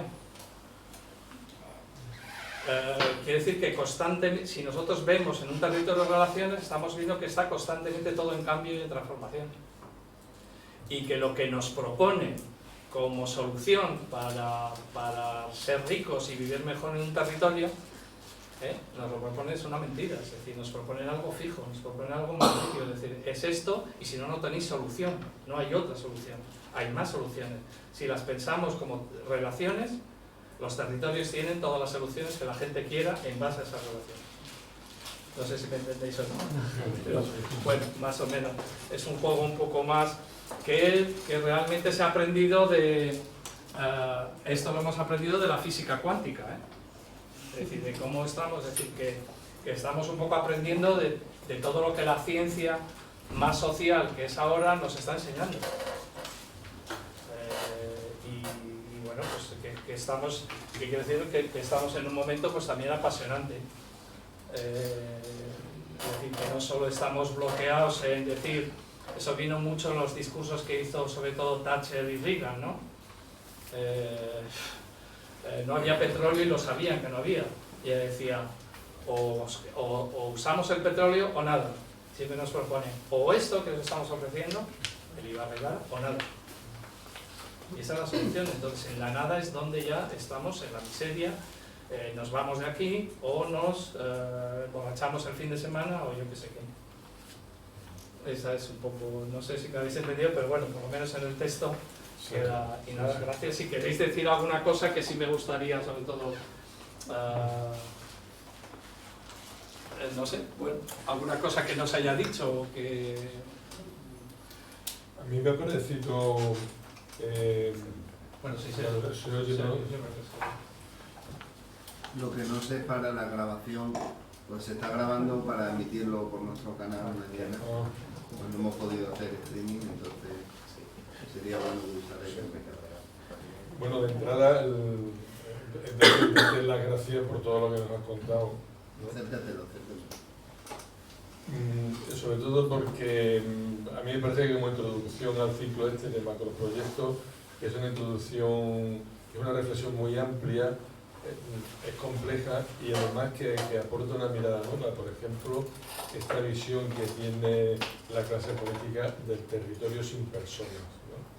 Que es una cosa que sabemos pero posiblemente nunca la habíamos formulado, nunca la habíamos verbalizado, por lo tanto no la habíamos pensado y de alguna manera explica mucho, en parte, el problema que tenemos, ¿no? Cuando te estaba oyendo, no sé por qué se me ha venido a la cabeza un texto que escribió Fernando Arrabal, un dramaturgo español importante que vive en París, que era una carta que le escribió al dictador, a General Franco, compadeciendo, ¿no? Diciéndole como que le producía una ternura enorme, una pena enorme, el papel tan difícil que había tenido que asumir. Y dice, pues claro, a nadie le gusta fusilar, a nadie le gusta tal, ¿no? Entonces digo que me acuerdo de eso porque dices, coño, ¿cómo Juan Rodríguez Ibarra o Vara o el político que sea, me da igual a nivel regional o a nivel estatal, pueden llegar a diseñar o a no diseñar, porque posiblemente es que no tengan otras políticas, en el caso concreto nuestro, por no irme por la rama, una comunidad que tiene materia prima en exceso y en algunos aspectos somos los primeros productores, que hay energía, que hay talento, ¿cómo se puede llegar a plantear estos megaproyectos que nada tienen que ver con lo que aquí se produce, con la forma de relacionarnos, con la forma de vivir, etcétera, etcétera, ¿no? Bueno, pues posiblemente una de las respuestas a lo mejor sea lo que te has dicho, porque no cuentan con la gente. Nosotros apuntábamos en el pequeño texto de introducción al ciclo, que a lo mejor también es porque aquí tenemos un partido político que no deja de ser una franquicia de otro nacional. Y ese partido nacional tampoco es que sea un partido poderoso. Es un partido que está en el centro, por lo tanto tiene mucho de central y poco de poder, que es vicario del capital internacional, ¿no? Que son realmente los que están dictando la política y la economía, ¿no? Entonces, yo ya estuve leyendo esto y lo comenté contigo. Nosotros en los ciclos estos siempre hemos pretendido huir del victimismo, del lamento, etcétera, etcétera, ¿no? Y aparte de lo que acabo de comentar, que bueno, es una reflexión, no estoy haciendo ninguna pregunta realmente, ¿no? A mí me gusta como el primero, el feliz año 2023, con interrogación, cómo termina, ¿no? Dice, claro que vamos a celebrar las primeras comunidades energéticas locales de Extremadura, celebrar un urbanismo, celebrar. Tenemos muchas cosas que celebrar porque podemos celebrarlas, porque tenemos los recursos y tenemos las capacidades. Y entonces, en alguna forma, esta tarde lo hemos visto, y en alguna forma, aquí tenemos un ejemplo, en la Enredadera, junto con otras cooperativas del norte, ha surgido la primera cooperativa en verde, la primera cooperativa ahora ya de generación de comunidades energéticas, ¿no? Bueno, ya sin entrar con todo el tema que comentas aquí de agricultura, etcétera, etcétera, ¿no? Es decir, que la cuestión está efectivamente en ser consciente de nuestras capacidades, perder el miedo y sobre todo negarse al saqueo. Pero bueno, me estoy viendo que no he hecho ninguna pregunta, es una pregunta técnica.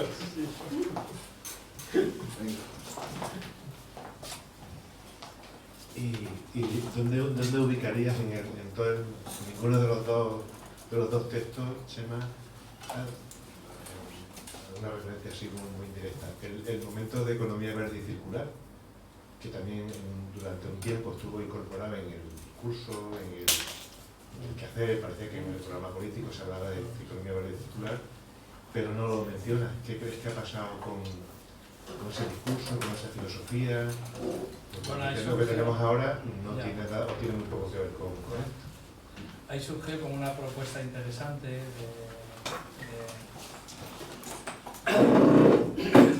Santos Horna, que nosotros la veíamos interesante, aunque luego os explico por qué está equivocada en su denominación, ¿no? de circular. Pero la veíamos como una oportunidad de en esta región acercarse quizás a contemplar que aquí hay gente y que hay un territorio con ganas de no huir y salir todos corriendo. Las dificultades que tenía Santos, claro, es un proyecto se llamaba 2030, y realmente tenía que impregnar a todas las administraciones, no solo de la Junta, sino provinciales y locales, y eso era un efecto titánico porque el propio presidente no creía en ello. Nosotros hemos tenido muchas reuniones con Santos, Horna, y muy críticas, y muy de decir, bueno, ese planteamiento está sobre el papel, pero estáis haciendo todo lo contrario. Y se ha quedado en nada, de todas maneras todavía existe, ¿no? Como proyecto, como estrategia, pero se ha quedado absolutamente en nada. De todas maneras, en aquel entonces se pensaba que la economía podía ser circular si reciclábamos, como hace la naturaleza. Pero es que en todos los objetos que nosotros fabricamos es imposible reciclar al 100%. Cada vez que nosotros reutilizamos algo, por ejemplo un jersey, que yo tengo a mi hermano, me lo vuelvo a poner, o lo rehacemos y tal, tiene una vida. Es decir, que los materiales no son circulares, es decir, van perdiendo capacidad y no logras a tener ese 100%. Nos lo vendían entonces de esa manera. Entonces fuimos muy críticos con la denominación, pero ahora que se llevaba entonces. Es como cuando con el tren se dice queremos un tren digno. A mí me subleva que la gente utilice ese eslogan, pero ¿qué vas a utilizar si todo el mundo lo utiliza? Pues dignos son las personas, como un tren digno. ¿Qué significa un tren digno? Pues un tren es un medio, es un servicio que tú tienes, la dignidad la tienen las personas, ¿no?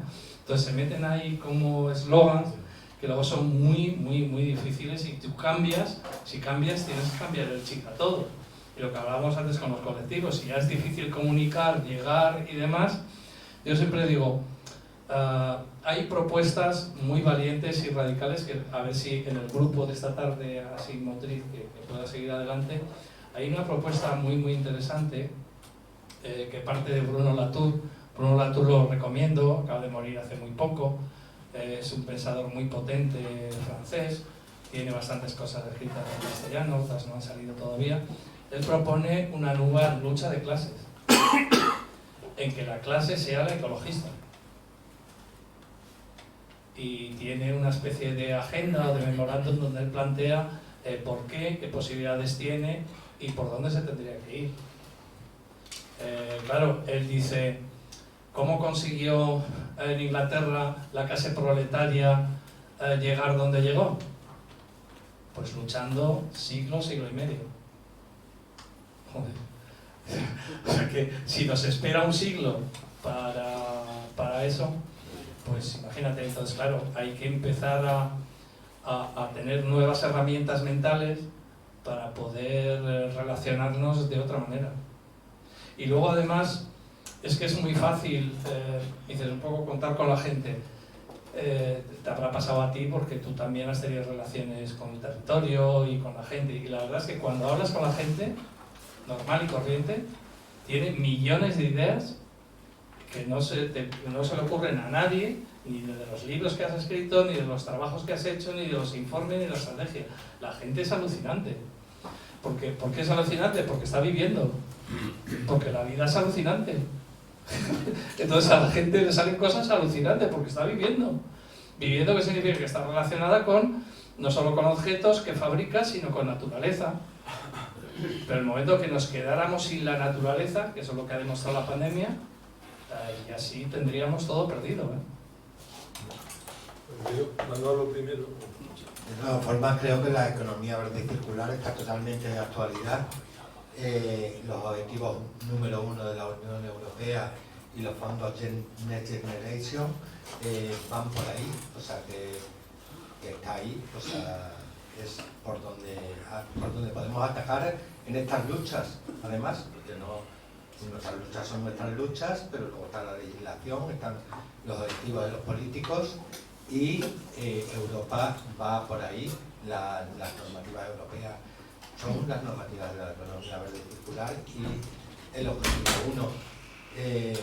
Ahora ya no se llama así, se llama verde y digital. Sí, y no, es que esto va cambiando. El objetivo 1, de hecho yo estoy por Salva tu Tierra, y nosotros vamos a dirigirnos a la Comunidad Europea, a la Comisión de Peticiones. Vamos a recibir la semana que viene a María Eugenia Palop, eurodiputada de Llerena.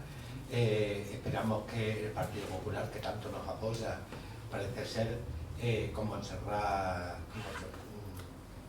no sé, la diputada catalana, que es la presidenta de la Comisión de Peticiones, nos apoye también, porque vamos a ir por ahí a que nos hagan caso a los objetivos 1, que son la economía verde y circular. Claro, es que las R's las hemos perdido, pero recuperar, aparte de reciclar, recuperar, reutilizar. En Navalmoral, los únicos negocios últimos que se han montado son unas zapaterías nuevas. Una industria de zapatos, es decir, para arreglar los zapatos, los bolsos, las maletas que se te estropean, para afilar los cuchillos. Es decir, empieza a haber negocios de reparación de ropa. Es decir, tú la ropa se te rompe no sé qué, te la arreglan y te la... Es decir, cuando yo hablo con ellos que están montados en estos últimos años, me dicen, ya veremos a ver si aguantamos. La gente no nos creemos todavía que estamos en otro mundo. No nos lo creemos todavía. No nos lo creemos. No sé quién... ¿Puedo apuntar algo a lo que tú decías? Simplemente apuntar algo. Estoy de acuerdo contigo en que los fondos Next Generation sí contemplan la economía circular, sí que contemplan la economía circular, pero no es el punto estrella.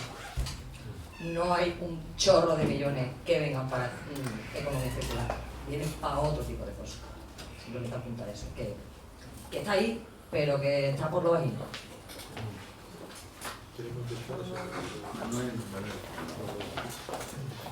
Sí. A ver, yo lo que creo es que detrás de esto no hay una mente negra que lo piensa todo y nos planifica lo que va a pasar en Extremadura. El problema es que no hay ninguna mente. Y atiendo a lo siguiente, no hay ningún plan. No hay ningún plan. El plan es no tenerlo. El plan es no tenerlo. El plan es la improvisación. El plan es una política de gestos y de neolenguaje. Los gestos son la foto y el neolenguaje es la digitalización, la economía verde y circular, el no sé qué, el no sé cuántos. Son tonterías. Esto es lo de siempre. Esto es el negocio y se acabó. Con una administración connivente. Connivente te quiere decir que aquí quien ventila es el secretario de Presidencia, Blanco, que se reúne con Francisco Nuchera, el sevillano, y quieren montar el Elysium City. Y en el Elysium City dices, eso va a ser prostíbulos y juego, pero si no saben lo que va a ser, porque no depende, porque no hay ningún operador. A ver, Elysium City lo está promocionando un señor que ahí me ha mandado un recado, por cierto. Yo soy del Salto, Extremadura, ¿eh? Ya he recibido un recadito. Lo está promocionando un señor que tiene 2 millones de deuda en Hacienda y un capital social el mismo. Y pretende que alguien le pague 18.000 millones de euros para montar algo que no se sabe lo que es. Porque no hay ningún operador que pueda, o que quiera o que sepa. Está Alfacora, por ejemplo, ahora. Pero es que no sabemos lo que quieren hacer.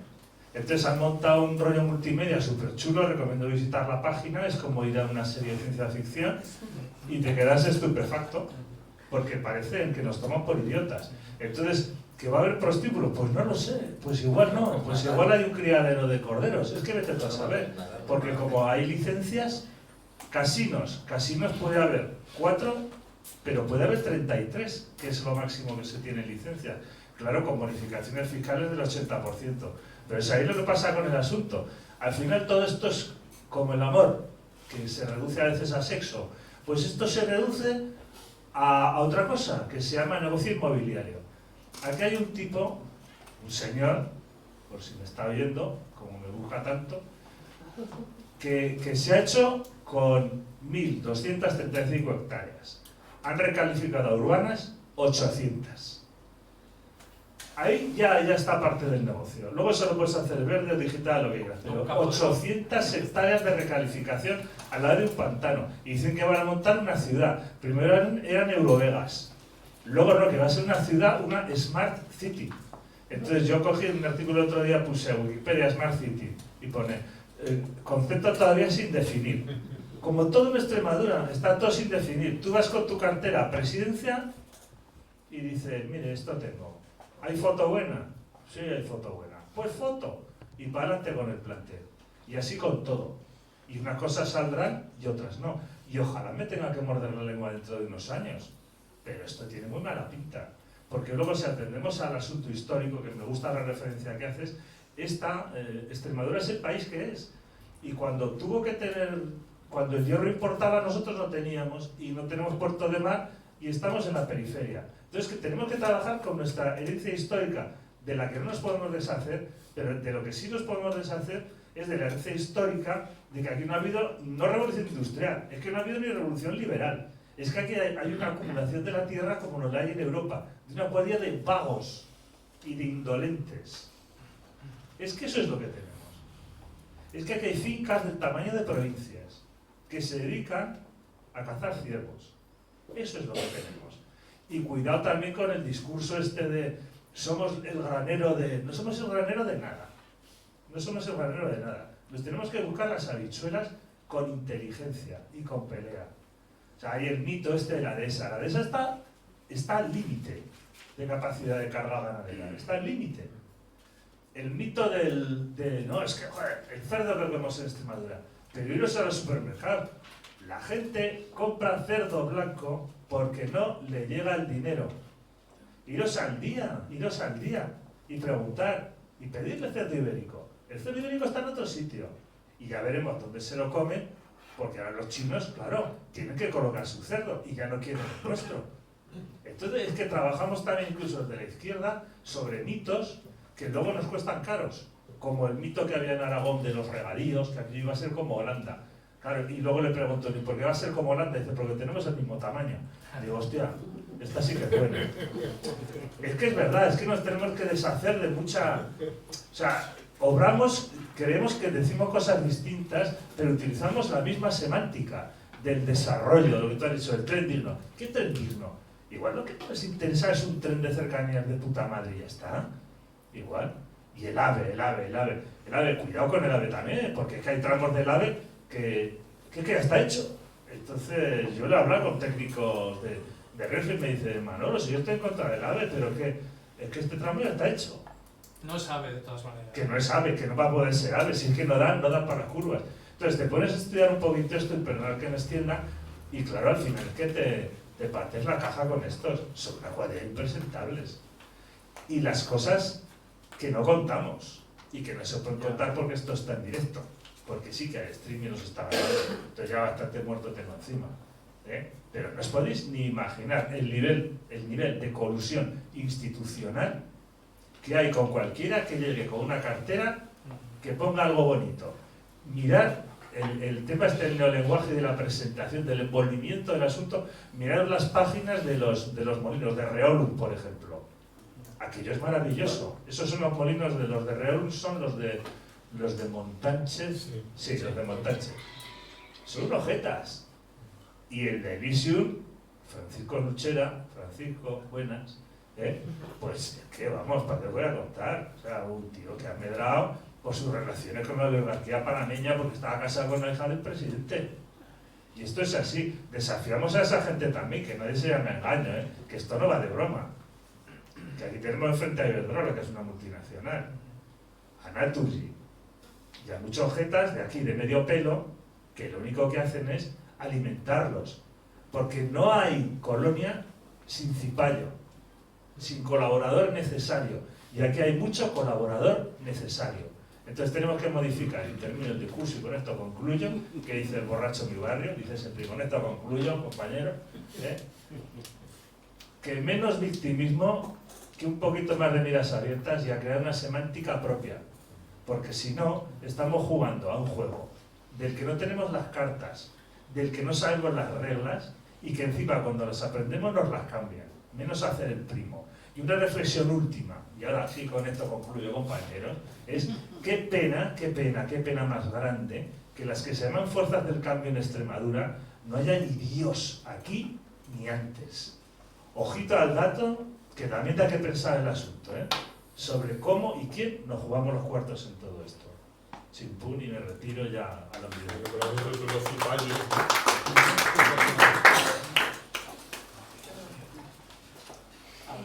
Perdón, No. No, que al hilo de esto, es que el problema es que el relato en este momento lo está ganando el otro, digamos, ¿no? Entonces mi duda, o quería saber si tú tienes una propuesta como para cómo cambiar ese relato, hablar de proximidad, bueno, cuando hablaste de territorio me hacía pensar en una malla laxa, ¿no? Un tejido que se mueve permanentemente, ¿no es cierto? Sí.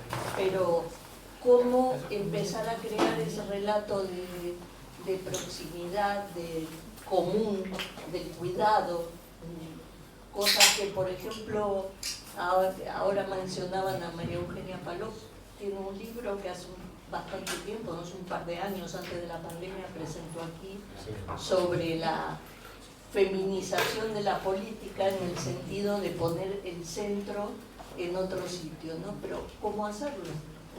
Si existe, Ya. Bueno, si existe Sí, cómo sí cambiar existe. el paradigma. Sí, sí existe. Siempre que nos creamos que vamos a ver, lo que nos ofrece el enemigo, por hablar de alguna manera, por entendernos, es algo absolutamente fijo y monolítico. Absolutamente. Siempre que nosotros construyamos algo, como tú dices, que fluye, que sea diverso, que sea múltiple, ahí les vamos a ganar siempre. Siempre, ¿qué quiere decir? ¿Mañana o pasado? Pues quizás no.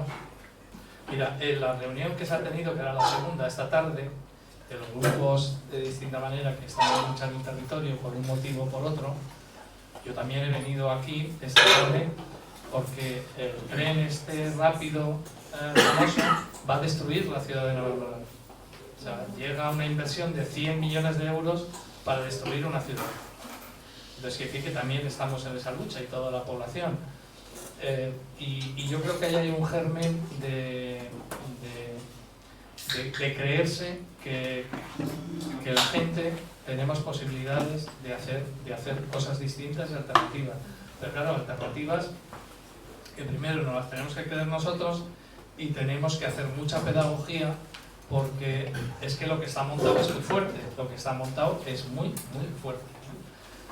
Pero no solo por Extremadura y por el sistema, es que el pensamiento occidental está montado así, es decir, está montado en que lo fijo y lo que se transforma lo hace sin gente, lo hace sin ningún tipo de poder y lo tiene que hacer universal y homogéneo en todo el mundo. Sin embargo, hay otro tipo de pensamiento también occidental, pero se ha quedado fuera de juego, que es lo que tú dices, es el fluir, ¿no? Es decir, es esa de, claro que yo no me baño siempre en las mismas aguas del río, pero el río fluye. Y lo que odian los que tienen la mentalidad de fijeza es que las cosas fluyan. Mientras las cosas fluyan, ya estamos ganando algo. No va a ser fácil. Claro, el ejemplo que os ponía, que pone Bruno Latour, dice es que el proletariado tuvo un siglo de muertes y de luchas y de peleas para conseguir que la sociedad reconociera que nosotros nos hacemos ricos porque hay trabajadores. Que lo reconociera. Ahora la sociedad tiene que reconocer que la naturaleza ya no es un lugar de extracción, porque no lo hay. Es que no lo hay, es que los límites del planeta físico son los que son. Y además luego ponemos en juego nuestra salud, es decir, o contamos con la naturaleza o no vamos a poder seguir. Los virus siguen y van a seguir. Y realmente, ¿qué está haciendo la ciencia?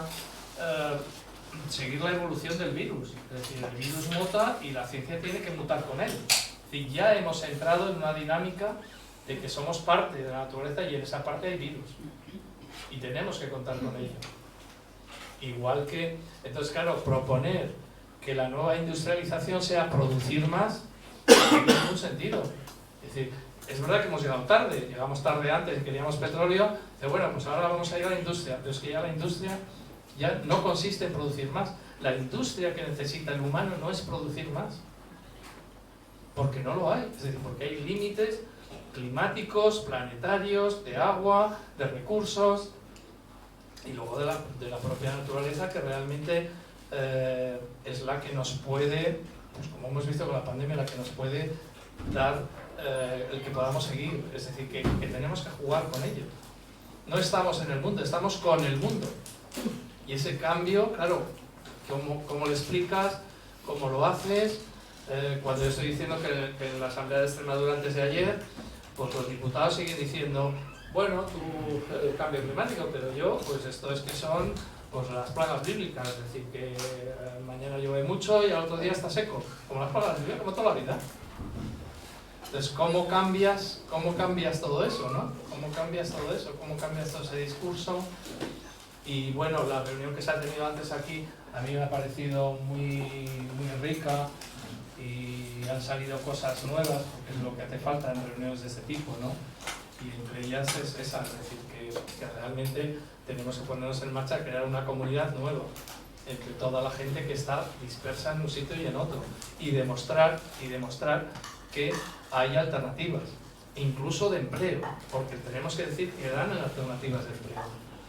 Lo que decía Juan Antonio de García es que en una comunidad energética local tú ya lo que colocas no lo colocas en tu tejado y tienes 8 placas. No, es que colocas una central que es tuya además y tú tienes una, no tienes 8 como si la pusieras individualmente. Un poco la idea de consumo, cómo se reduce sin tener que hablar de decrecimiento, porque eso a la gente le pone muy nerviosa, que vamos a decrecer y cómo, si no hay que decrecer, hay que parar la producción, el sentido de solo producir hay que pararlo. Pero vamos, que el planeta nos lo dice, o sea, que no hay minerales, que los límites son claros, que no los hay. Pero hay gente que no entiende que, vamos, sí lo entiende, pero dice, para eso están las tecnologías, ¿no? Entonces te dicen, pues mira, las tecnologías han hecho que en los 20 últimos años nosotros seamos más eficientes energéticamente.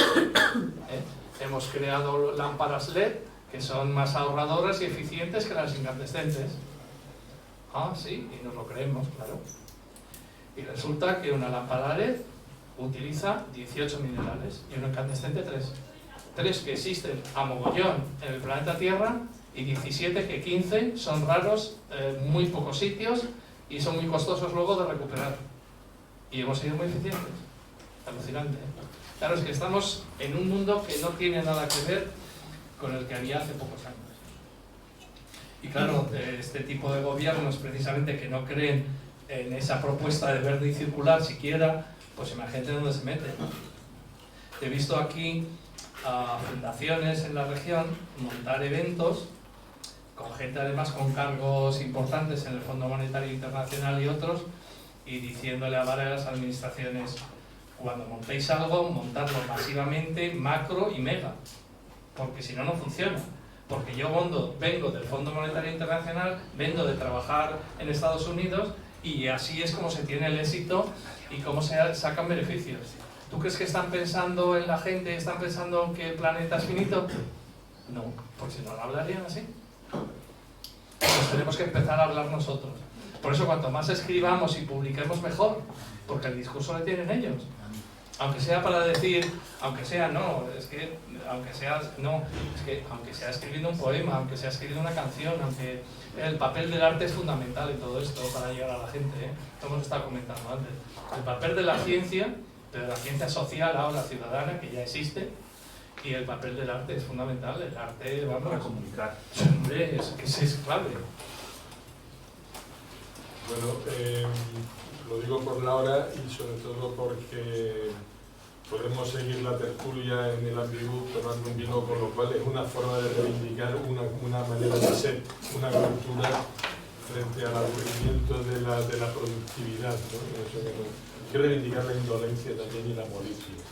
Sí, también. Mañana... Podemos seguir ahí. Raúl nos tenía que decir una cosa que se me ha pasado a mí en relación con la del programa. Aunque la publicidad siempre se pone en la mitad de la peli, yo la voy a hacer al final. Pero las personas nuevas tenéis una ficha por si queréis apuntaros, ¿vale? Para recibir información sobre la enredadera, sobre todo lo que hacemos. También ya voy a aprovechar, voy a hacer publicidad de la cooperativa En Verde, en la que participamos muchas de las personas que estamos aquí en la enredadera. Estamos creando la comunidad energética en Mérida, ya Ayer estábamos aquí 50 personas, 50 familias, seguramente llegaremos a las 100 familias porque hemos encontrado 3 cubiertas. Estamos ya en otras 4 comunidades energéticas, en el Jerte y en otros sitios. Entonces os animo a que entréis en nuestra web, os informéis del proyecto y si queréis en Salvatierra o en cualquier otra localidad crear vuestra propia comunidad energética, pues nosotros intentaremos ayudaros, ¿vale? Y que mañana hay fiestón. Mañana, la última, eso es, mañana tenemos un fiestón para celebrar todo esto, que es San Calentín, que es una actividad que organiza nuestra compañera Carmen Berjano y a la que invitamos para desengrasar porque este ha sido un día intenso. Muchas gracias a Chema Mazón y a tomar una cervecita ahora, ¿vale?